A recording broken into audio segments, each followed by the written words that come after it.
Prud'homme botte en touche. Évincée de l'antenne d'Europe 1 à la rentrée 2017, Natacha Polony a décidé de poursuivre la radio en justice pour licenciement sans cause réelle et sérieuse. La chroniqueuse avait signé 6 contrats entre le 9 juillet 2012 et le 9 juillet 2017.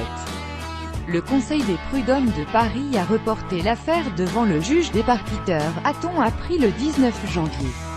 La chroniqueuse demande 800 000 € d'indemnité. La question qui se joue ici est de savoir si une chronique est un emploi pérenne ou temporaire. Natacha Polony n'a pas signé de CDI avec Europe News, l'agence de presse d'Europe 1, mais des contrats à durée déterminée d'usage, CDU. La chroniqueuse a été virée à l'expiration du dernier de ses contrats. C'est un emploi pérenne car toute l'année, il y a une revue de presse. Toute l'année, a martelé son avocat.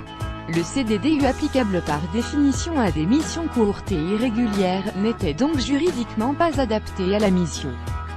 Bruce Toussaint, Caroline Roux ou Thomas Soto étaient, quant à eux, engagés en CDI. L'avocat de la chroniqueuse demande la requalification des CDDU en CDI et demande 800 000 € d'indemnité, a dévoilé l'Express Entreprise.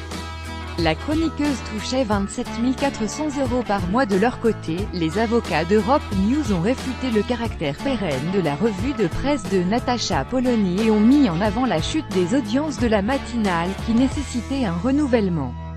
Une somme conséquente, à l'image du salaire de Natacha Polony. L'Express Entreprise indique que, selon Europe 1, Natacha Polony touchait considérablement plus que ses confrères, soit 27 400 € par mois.